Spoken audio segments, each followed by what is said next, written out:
Welcome to Girl About the Globe, a podcast for you, the solo female traveller, empowering women to travel solo with maximum adventure, minimum impact. Welcome to a dose of inspiration for the solo traveller. Today's expert interview is with Jessica Schmit. Jessica is originally from Canada and has lived in Vietnam for the last 4 years, and she's going to give us an insight into Vietnam. Hi Jessica, thanks for joining us today. Hi Lisa. Hi. I was really keen to speak to you about your experiences in Vietnam, especially living there as a solo female. But before we start and really go into the interview, can you just tell us a bit more about your background and how you ended up in Asia? I was studying in Brussels, actually. I was doing my master's in international development. And right around the time that I finished, it was the same time as the economic recession. So there weren't many jobs. So I decided not to go back to Canada. And my thesis advisor actually suggested that I go and live in a developing country. And one of the easiest ways to do that is to teach English. So I got a teaching certificate. And the place that I was doing my teaching certificate, they used to work in Vietnam, and he hooked me up with his old school, and that's kind of how I ended up here. Okay, and I know that you're really passionate about volunteerism and development work as well, aren't you? And about showing people the right way to volunteer. Are there a lot of volunteering opportunities in Vietnam? Yeah, there are, definitely. Vietnam is kind of on the cusp of a big change. It's grown a lot in the last 4 years that I've been here, but there's still a lot of international NGOs that work here, and there's a lot of small local organizations as well. What are you working at the moment? Because you're working in development at the moment, aren't you? I work with an organization called LIN, which is the LIN Center for Community Development here in Ho Chi Minh City, and they basically facilitate finding skilled volunteers and matching skilled volunteers with small organizations that need them, as well as helping the organizations to find and match them with donors. Interesting. So from your experience, 4 years is a long time to live in a country. You've got so much experience in Vietnam. Would you recommend Vietnam as a place for people to go and volunteer, especially because you said it's just on the cusp of kind of changing? Yeah, if you have time to commit, I would definitely recommend it as a place to come and spend some time and volunteer. If you have the time, it's definitely a great place to be for that. It's for 3 months onwards or a month? Yeah, I'd say a minimum of 3 months. Okay, and what types of volunteering opportunities are there? Teaching how to fundraise, event management, volunteer management. If you have any sort of like web design skills or any vocational training skills, teaching vocational training is very popular here. Lots of different opportunities, but obviously it's for people who are serious about volunteering to commit to 3 months at least. So how is your experience as a woman in Vietnam, and how are you perceived over there? It's been interesting. So when I first moved here, I was a teacher, and teachers are very highly respected in Vietnam. So there's that element of it, which is very nice. But also as a Western woman, I don't look the same as Vietnamese women. They're a lot smaller than me. So there'd be times, I should preface this and say that it is not rude in their culture, but they would just be saying, "Oh, teacher, you look so fat," or "Oh, teacher," just talking like that, very upfront and very. So that was interesting. It took a while to get used to when I first moved here, but it's fine. I mean, I'm totally fine with it. I'm used to it now, but that took a while to get used to. Okay, I know that I went to Vietnam in 2002 and I was a bit apprehensive about going to the country back then.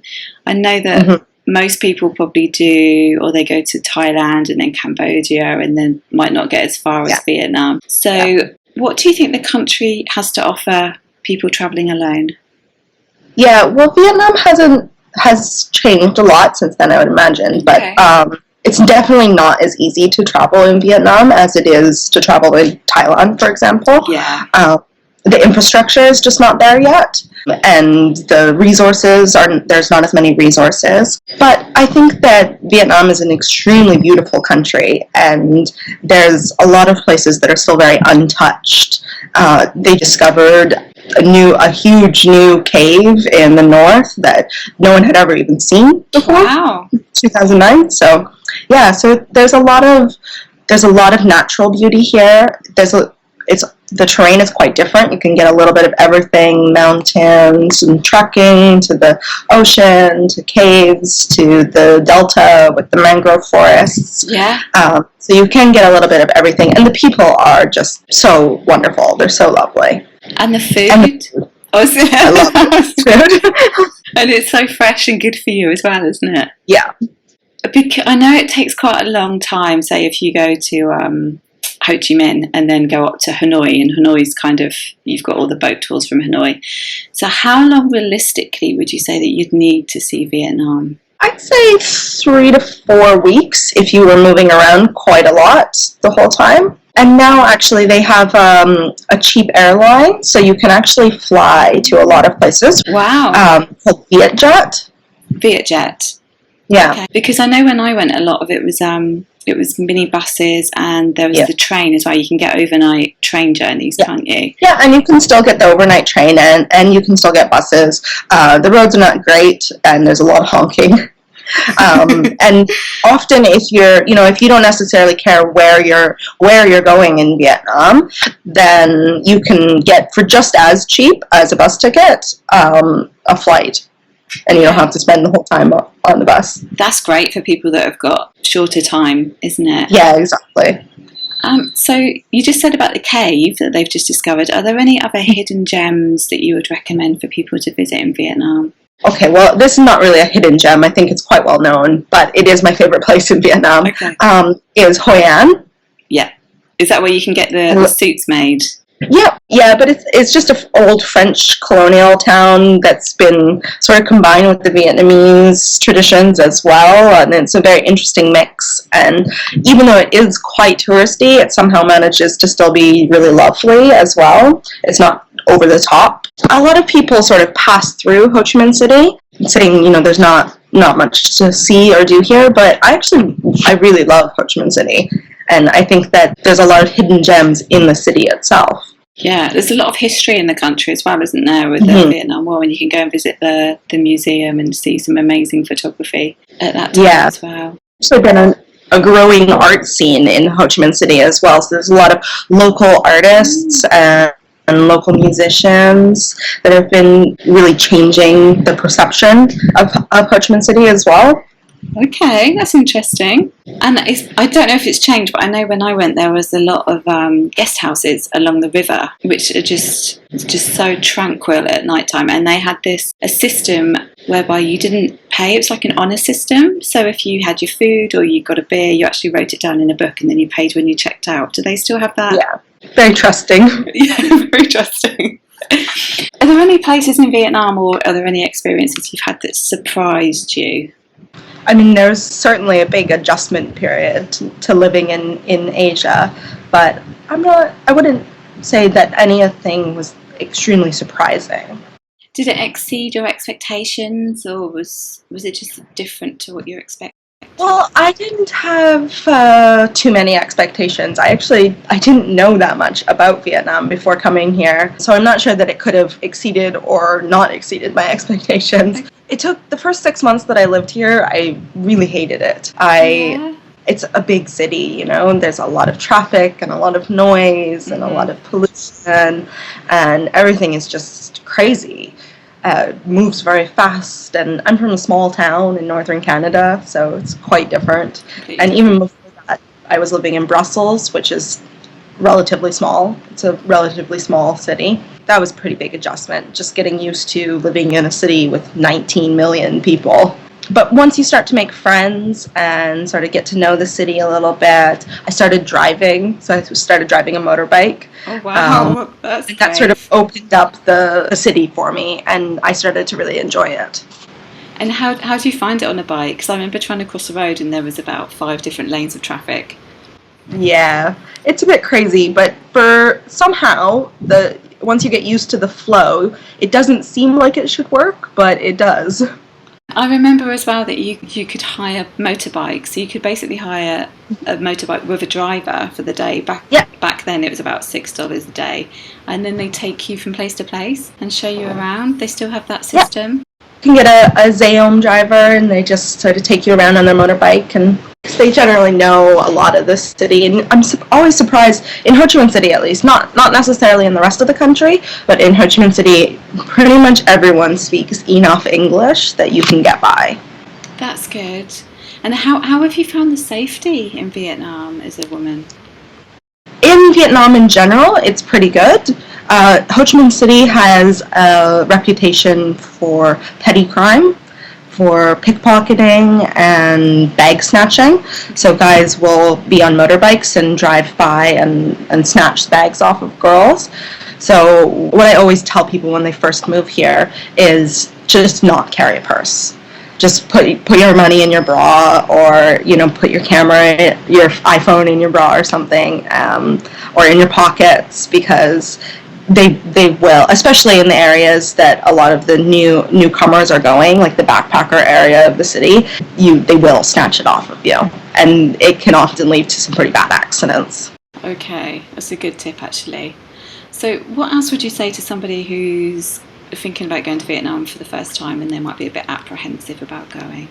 I would say that the people are so friendly. So the tourism industry is pretty new here, so you can definitely run into your frustrations, but if you're just a little bit patient and you ask questions, and you show your curiosity about their country, you're going to make fast friends, and they're going to be very helpful. Just last 2 weeks ago, I was in a new place that I'd never been before in Vietnam called Mai Cho.